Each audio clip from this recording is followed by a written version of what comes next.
Olá, boa noite, tudo bem?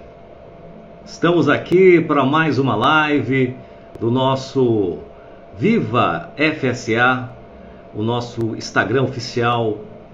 Daqui a uns dias a gente já vai estar transmitindo por lá, viu, gente? É o @Viva FSA e a gente vai tratar de assuntos de saúde, qualidade de vida e bem-estar. E eu já vou chamar a nossa amiga que está nesse projeto com a gente, faz o nosso canal, as nossas lives aqui de segunda a quinta-feira. Deixa eu acertar as coisas aqui, dona Lúria Sarraf. Tudo bem, Lúria? Boa noite. Cheguei, Anny Medeiros. Vamos que vamos, nessa noite de quinta-feira, 8h15, na nossa live. Tudo bem? Tudo jóia? Você, como é que tá? Maravilha. Bora A gente lá. tem um assunto interessante, né? E uma entrevista muito interessante. Bacana. A gente vai falar sobre o mal de Alzheimer. Mal de Alzheimer. Muita gente tem dúvida, eu também tenho dúvidas, né? É. Acredito que vocês que estão nos acompanhando, mandem suas perguntas. A Dalila está dando boa noite. Boa noite, Dalila Santana. Obrigada Oi, por estar Dalila, aqui boa conosco. noite. Seja bem-vindo, doutor Eduardo Portilho. Boa noite, tudo bem? Boa noite, tudo jóia? Boa noite, A Lúria doutor. está aí Bem-vindo. também. Tudo bem, tudo tranquilo, graças a Deus, tudo ótimo. Jóia. Maravilha. Eu Seja demorei um pouquinho para bem-vindo, entrar, viu? porque eu estava com uma dificuldade aqui no telefone, mas consegui consertar, viu? Desculpei. Maravilha. Tá certo. Tranquilo. O doutor Eduardo Portilho possui graduação em Medicina pela Universidade Federal de Juiz de Fora, de 98, a residência médica em Neurologia e Neurocirurgia pelo Hospital Santa Casa de Misericórdia de Belo Horizonte, com o título de especialista pela Sociedade Brasileira de Neurocirurgia e MEC. Atualmente atua como neurologista e neurocirurgião aqui na Bahia, na Clínica IAN, em Feira de Santana. Realiza neurocirurgias nos diversos hospitais de Salvador e Feira de Santana, com ênfase nas áreas vascular, cirurgia da coluna e microcirurgia, incluindo revascularização cerebral. Tá aí, então, Revascularização cerebral, exato. doutor Eduardo Portilho é mineiro, é? Isso, sou mineiro, nascido em Caratinga, fiquei pouco tempo lá na cidade, só 3 anos, já mudei para Juiz de Fora, uma cidade até bem conhecida aí de todo o país por causa do incidente que teve com o atual candidato à presidência, e fiquei lá até 22 anos, depois para Belo Horizonte, até acabar a formação de neurologia e neurocirurgia, e vim para a Bahia em 2003, dia 1º de fevereiro de 2003. Estou aqui desde... Exato. Já tá mais baiano aí, né? Tá praticamente, já virei mais baiano do que mineiro. Mas o sotaque ainda continua de Minas. É como eu, sou de São Paulo, estou aqui há 28 anos, mais ou menos, na Bahia, mas o pessoal fala, mas você não perde o sotaque. O sotaque é difícil perder, porque como a família toda de Minas estão lá, você acaba voltando às raízes de tempo em tempo e o sotaque não acaba, né? É até um orgulho, eu gosto muito da minha cidade, do meu estado, mas eu realmente me apaixonei pela Bahia e já disse que não pretendo mais voltar. Então, vamos fazer uma mistura. Tanto um pouco sotaque baiano, quanto um pouco sotaque mineiro. A Bahia realmente é encantadora. Encanta nós de outros estados e acabam vindo morar aqui na Bahia. Sim. A gente vai começar a nossa entrevista, né, Lúria? Vamos falar sobre Vamos lá. Alzheimer. Alzheimer. Sim. Isso. A semana passada foi comemorado o dia do Alzheimer, né? E aí a gente está trazendo esse tema hoje, é um tema que tem muitas dúvidas, todo mundo tem muitas dúvidas, muito receio a respeito desse tema. Como prevenir, o que é que causa, é sobre isso que a gente vai falar agora, né? Tem tratamento, se os jovens podem também sofrer desse mal, se são os homens ou as mulheres que têm a maior incidência dessa doença. Vamos começar aí, bora lá. Isso. A gente vai saber, a princípio, doutor, o que é o mal de Alzheimer, um mal que assusta até os nós jovens. Por quê? Porque a gente pensa, será que a gente vai desenvolver essa demência no futuro? O que é o mal de Alzheimer? Bom, o mal de Alzheimer é uma doença neurodegenerativa que atinge o sistema nervoso central. É uma doença que é conhecida por ser progressiva e, infelizmente, ainda a cura Não se existe. Ela é causada por uma impregnação de toxinas que vão se formando no interior das células neuronais e acabam causando a morte gradativa dessas células, de forma progressiva. Tem os locais mais acometidos no cérebro, mas ela acaba afetando como um todo, levando a problemas que é o mais conhecido, que é a questão de memória recente, que é mais visível, e porque também quando a pessoa é mais exposta e mais vista, porque depois com a evolução da doença vai se tornando outros problemas de cognição, outros problemas de marcha, dificuldade de deglutição, alimentação, respiração, que às vezes não é tão visto porque o paciente às vezes é mais colocado de forma, vamos dizer assim, não é escondida, mas ele é menos visto. Então essas fases mais avançadas, elas não são conhecidas do Alzheimer, mas é uma doença progressiva que chega no final a levar o paciente a óbito. Uma coisa interessante, vou deixar só um adendo, que quando eu estava formando, o pai do meu melhor amigo ficou com essa doença. Eu era ainda formado como médico. E ele teve a forma das mais agressivas, porque ele teve de uma forma muito nova. Ele teve essa doença com menos de 50 anos. Então, a evolução normal do Alzheimer, que a meia-vida do paciente que começa isso no início dos sintomas é de 8, 10 anos sobrevida, o dele não chegou a 6, foram 5 anos e pouco. Então, quanto mais novo a pessoa mais nova começa a doença, a evolução tende a ser mais rápida. Não é um padrão, não é uma norma como medicina. Um nunca mais é igual a 2. 1 mais 1 é igual a 3, a 0, é tudo variável para cada pessoa. E realmente com isso eu aprendi muito, porque aprendi coisas boas, coisas ruins, porque eu queria deixar ele vivo mais tempo. Eu queria aprender de forma rápida e de forma para ajudá-lo de forma mais presente possível. Eu acho que eu consegui, mas realmente a doença é um pouquinho implacável. Não tem jeito ela é progressiva, não tem jeito. Eu tenho um amigo irmão e a mãe dele é como se fosse minha mãe, é a minha segunda mãe, porque me conhece desde pequenininho, e ela também foi diagnosticada com Alzheimer nesse ano, começo do ano, se não me engano foi no começo desse ano. Eles são de Curitiba, inclusive. E eu converso com ele quase todos os dias, pelo menos umas 2 vezes na semana, e eu sempre procuro saber como é que está a situação, e realmente é uma questão muito complicada para quem tem uma pessoa com Alzheimer em casa. É uma situação difícil. Agora, o que chamou a atenção, que o senhor falou aí, é que um Alzheimer precoce, uma pessoa abaixo dos 50 anos, pode desenvolver a doença, doutor? Pode, é muito raro. E olha que coincidência, você fazendo medicina e o pai do seu melhor amigo apresentar um quadro desse. Foi uma coisa realmente assim muito impactante para mim, viu? Eu acabei aprendendo muita coisa porque eu queria tentar ajudar e então eu me forcei a tentar estudar o máximo possível naquela época e o que eu estudo até hoje. As demências são várias, não é só a demência de Alzheimer que existe, mas mais da metade delas estão relacionadas a essa patologia, demência de Alzheimer. Existem demências relacionadas à parte vascular, à parte de até tumores causam demências, quadros relacionados ao aumento de pressão dentro da cabeça. Então, são vários tipos, não é a pessoa começou a ficar esquecida que fala, puf, era Alzheimer. Na minha época atrás, eu não pareço, mas sou um pouco mais antigo, antigamente o pessoal achava muito relacionado à aterosclerose, os esclerosados, que também é uma grande parte das doenças. Mas hoje já descobriu-se que a grande maioria é a parte relacionada realmente à demência de Alzheimer, que está relacionada a essa questão de a falha do neurônio e a morte dele de forma progressiva.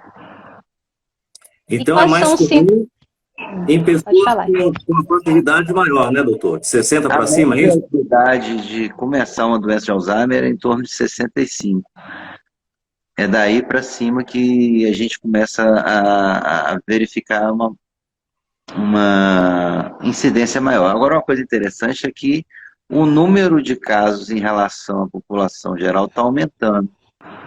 Mas não é porque ela está ficando mais prevalente, mais incidente assim na população, é porque a população está ficando mais velha. Então, nós teremos mais pacientes com Alzheimer no futuro. Nós teremos uma população mais com essa doença e teremos que estar preparados para conviver com isso. E quais são os sintomas, doutor? Quais são os sintomas assim que as pessoas podem ficar atentas e alertas que podem ser sintomas do Alzheimer? Os sintomas mais comuns são as questões dos esquecimentos relacionados à memória recente. Há uma grande diferença entre o esquecimento, que é um esquecimento habitual que todos têm, e o esquecimento patológico. Por exemplo, estou com esse óculos aqui. Coloquei em um lugar que você não viu, certo? Eu estou vendo o óculos. A gente continua conversando, eu esqueço o óculos, onde que está. Mas na hora que eu olho para o óculos, eu falo assim, eu coloquei esse óculos aqui. Isso é um esquecimento normal que todo mundo tem. Às vezes você pode esquecer um carro no estacionamento, uma panela no fogo. Isso não é um esquecimento patológico. O esquecimento que é comprometimento que há... Vocês podem continuar onde vocês pararam, porque é a nossa conexão aqui. Ô, doutor, caiu a conexão. Caiu a conexão, já voltamos. Né? Bom, mas aí o que a gente estava falando era a parte de esquecimento. Essa questão de esquecimento patológico que a gente fala, é você não lembrar do que tem esquecido. Como, por exemplo, esqueci a panela do fogo, o leite derramou. Aí você vai chegar e falar, não, eu realmente coloquei a panela e esqueci. Isso é uma coisa natural. Isso é uma coisa que acontece no dia a dia. Agora, a questão de você não lembrar, ou então isso fica uma sequência repetida de fatos, já é uma necessidade de você começar a investigar. E existem várias coisas, existem hipovitaminose, alterações. Nosso cérebro precisa basicamente para funcionar é açúcar. Açúcar puro. Só que além disso tem que ter várias vitaminas, sais minerais, para ele movimentar a máquina. Então se você estiver repetidamente não comendo algumas coisas, isso também atrapalha o raciocínio, que levam ao quadro de suposta demência inicial, mas que não é demência, às vezes é só uma falta de alimentação adequada. Então, quer dizer que o que a gente come pode, no caso, provocar ou não uma doença como essa? Vamos lá. Existem algumas... a definição assim, o que causa Alzheimer? Há uma tendência genética que todo mundo já sabe, não quer dizer que se seu pai tem, você vai ter, mas se na família tem alguém com a quadro de doenças de Alzheimer, os seus sucessores vão ter uma tendência a ter. Pessoas que têm maior desenvolvimento intelectual, atividade de aprendizado, atividades com música, línguas estrangeiras, que ativem mais o cérebro, eles têm a tendência a se proteger um pouco mais. E hábitos saudáveis como não beber, não fumar, alimentações em horários adequados, atividades de esporte também são muito importantes, habituais. Não é assim, futebol de final de semana, não é isso. É uma atividade que dê uma qualidade de vida mesmo. Isso tudo é um fator que ajuda a prevenir. Entendeu? Agora, o que acontece com o cérebro do doutor? Uma pessoa que está com mal de Alzheimer, o que acontece com o cérebro dessa pessoa? Isso. Imagine, vamos dizer, uns fios conectados dentro de um computador. E as células são as placas, os pontos mais que ligam esses fios uns aos outros. Na doença de Alzheimer, o que acontece? A própria placa, que tem o conhecimento, ela começa a não funcionar. Então não adianta nem ter as conexões, porque elas vão começar a desfazer também, mas a própria placa começa uma cascata, que vai queimando todas as placas até que o computador é igual ao celular. para de funcionar uma coisa, para outra, você consegue mexer. Né? Mas chega uma hora que ele trava. É E aí verdade. a gente consegue ver a evolução nessa doença, que é da forma leve, a forma moderada, a forma grave, até chegar à forma terminal. Agora, por que uma pessoa que tem um mal de Alzheimer, ele tem lembranças do passado com mais nitidez, ele consegue recordar coisas do passado que uma pessoa que não tem falar, nem lembro, nem lembrava disso. É porque a primeira parte da área afetada no cérebro é a parte de memória recente. Essas células vão ser primeiramente afetadas. Depois dessa parte de memória recente, é uma coisa interessante, é uma situação interessante, que o paciente começa a perder a memória, depois ela começa também a perder a sensação de tempo e espaço e as correlações de atividade mais próximas, como eu vou falar assim, de um tempo do passado menos distante. Então ele começa a se perder do presente para o passado distante. Chega um ponto que o paciente ele começa a ficar, ele fica nervoso, agressivo, porque ele não começa a entender o que está acontecendo e ele muda até a personalidade. Aí você começa a ter que tratar também os sintomas dessas doenças. Às vezes causam depressão também, porque ele ainda tem um fio de memória que ele consegue entender o presente, só que ele começa a ficar triste porque ele mesmo entendendo, ele vê que ele está perdendo. Então, uma pessoa que tem o mal de Alzheimer, ele consegue entender que ele tem a doença, é isso? Ou ele não consegue lembrar? No início. A pessoa vai perdendo o próprio ser. Tanto que ele começa a esquecer os locais, as pessoas em volta, e numa fase um pouco mais avançada, ele se olha no espelho e não se reconhece. Ele vai perdendo todas as conexões, as placas. E não vai conseguindo mais juntar a memória do que tem. Então, as pessoas... Oi? Pode falar, doutor. Sim, é isso. E então é uma doença que ela é bem triste, porque tem alguns pacientes que eles ficam um tempo ainda vendo o que vai acontecer e caem em depressão, e aí o que evolui mais rápido a doença, porque aí a pessoa vai se entregando mais.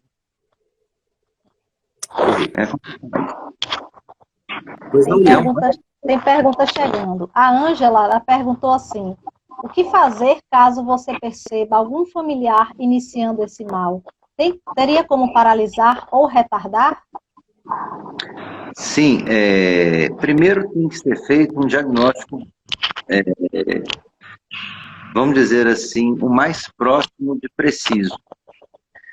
O diagnóstico de Alzheimer é um diagnóstico um pouco de exclusão. Você tem que excluir outras patologias, como eu falei, falta de vitamina, tumor cerebral, uma pressão aumentada no cérebro, problemas cardiovasculares que podem estar diminuindo o fluxo de sangue para o cérebro. Então, tem que fazer uma pesquisa grande e o mais rápido possível, com o diagnóstico feito, iniciar tratamento.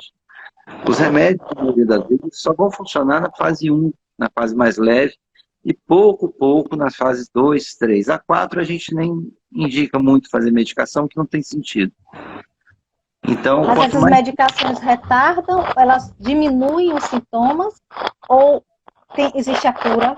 Não, fazendo gráfico, pensando que a doença está subindo, e você dando o remédio, você troca uma reta por uma curva. Você diminui os sintomas, mas eles chegam no mesmo ponto no final. Então não vai ter uma cura, vai ter um atraso da evolução dos sintomas. Doutor, faz sentido a história de que uma pessoa que tem o mal de Alzheimer e está com aquele problema de conexões e vai perdendo a memória, quando vai chegando no finalzinho da vida, volta tudo de novo e depois apaga de vez? Isso faz sentido? Na doença de Alzheimer, não. Ela vai terminando... Ela não tem uma melhora no futuro? até que no final, na fase terminal, a pessoa, o paciente, normalmente não tem conexão nenhuma com o meio externo. A conexão vai ser só por reflexos. Reflexo como deglutição, ou às vezes só sucção, reflexo de bocejamento, reflexo de risos, de piscar de olhos, que às vezes a pessoa fala, nossa, ele está conectando comigo, mas às vezes um sorriso é igual um bebê, é um movimento reflexo, ele não vai pensar para fazer. Vai virar uma pessoa, vai olhar, pelo barulho, a criança olha também. Então, é como se fosse um adulto voltando a ser bebê. Essa é a evolução. Lúria. É bem interessante isso. Tem uma pesquisa recente, doutor, de um medicamento que está na fase 3, né? De que para ser comercializado ainda, para ser aprovado, para depois ser comercializado. E está dizendo que ele pode ser que ele retarde os efeitos. É algo bem recente, não sei se você já sabe. Que ele vai agir diretamente no amiloide, não é isso? Amiloide, que é o que causa? O senhor acredita que seja possível? Não só essa medicação agora, eu estou acompanhando ela. A questão dessa medicação teve um pouco de efeitos colaterais em um número um pouco grande. Então, o pessoal está vendo como é que vai fazer essa liberação. Mas é uma medicação que tem um futuro a ser testado, com a primeira medicação, que era o Excelon, e quando a gente começava a tratar, a gente avisava o paciente, olha, vai passar enjoo e vai vomitar. Que era uma medicação que dava muito efeito colateral. As novas foram melhorando e tudo, e a tendência é isso, sempre evoluir. Tem a parte de tratamento com canabidioides também,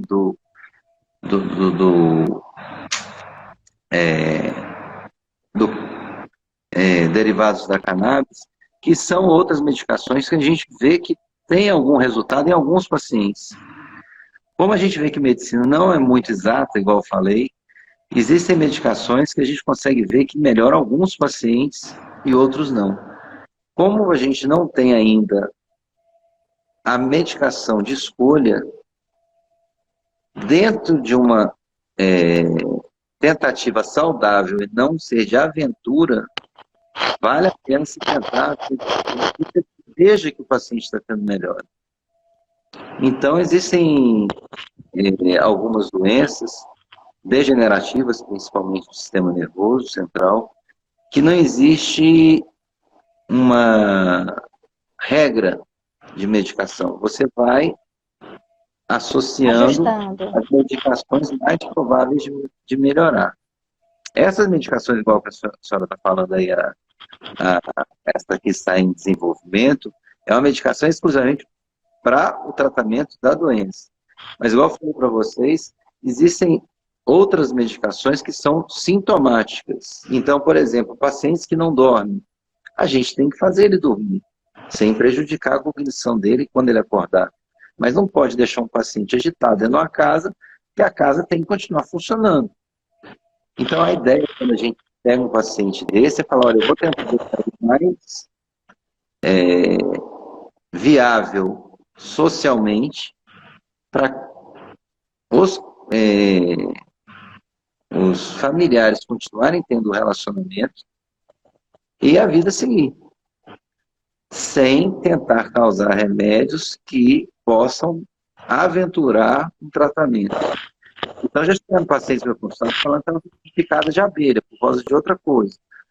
Eu falei, melhorou? Melhorou. Eu falei, eu não indico não. Mas ele estava se sentindo melhor. Era outra patologia, não era parte de doença de Alzheimer. Então, essas medicações têm que ser muito cuidadosamente estudadas. E na hora de propor um tratamento, você tem que avisar os pacientes o quê? Qual o efeito colateral que pode ter. Para ficar bem consciente. Então, o mal de Alzheimer acomete mais homens ou mulheres? Praticamente a proporção é bem parecida. Então, dependendo de onde for o estudo, às vezes vai dar uma variação. Mas O que a gente vê mais é a questão da idade mesmo, que é um fator principal que o quê? A partir de 65 anos, você tem que ficar atento se começar a ter algum esquecimento maior.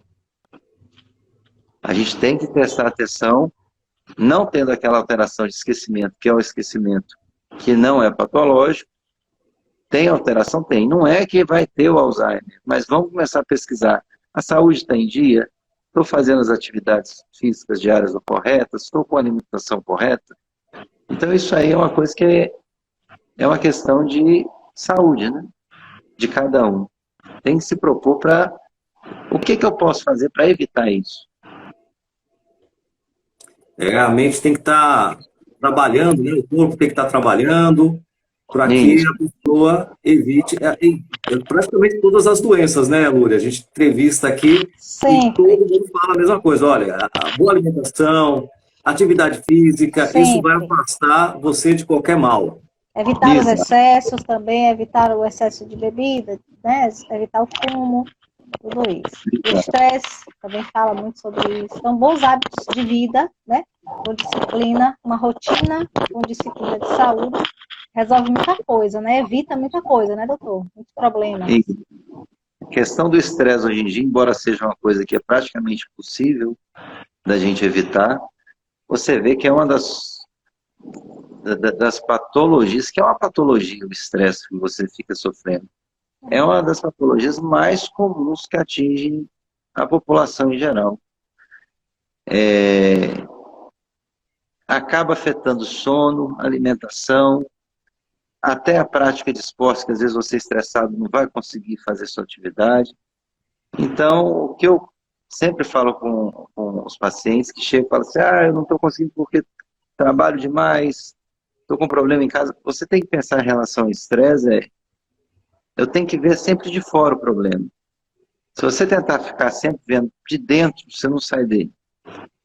Então é sair desse estresse e tentar fazer o resto das atividades de alimentação, atividade física, intelecto, manter isso tudo estável para evitar esse mal de Alzheimer chegar perto de você.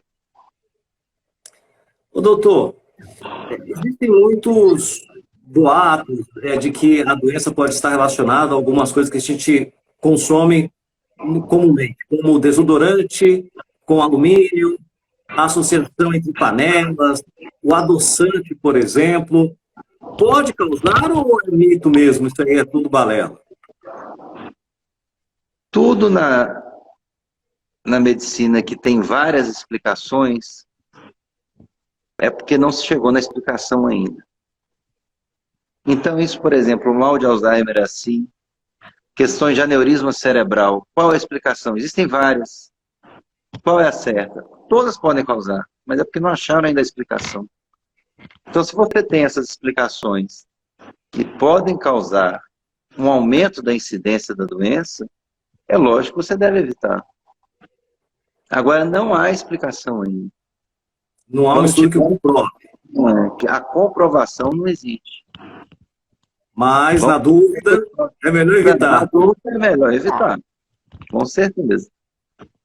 Com certeza. Então, você falou aí, Enio, para evitar o desodorante, que mais? Qualquer um?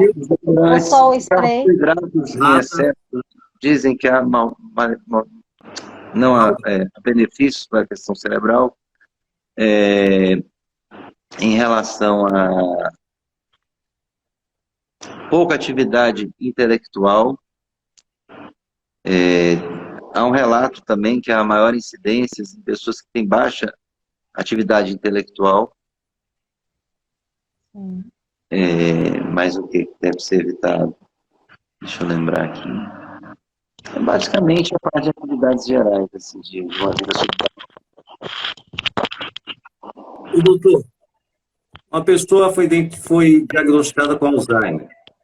Os familiares, como é que vai lidar com o paciente com Alzheimer, o cuidador, a pessoa que vai estar lá mais próxima dele?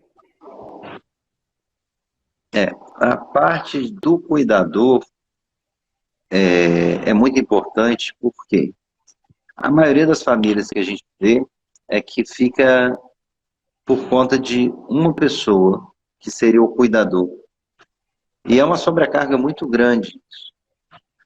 Muitas vezes a pessoa que cuida, depois quando o paciente falece, precisa ser cuidada, que causa tantas alterações da ordem psíquica que ele acaba caindo em doença depois.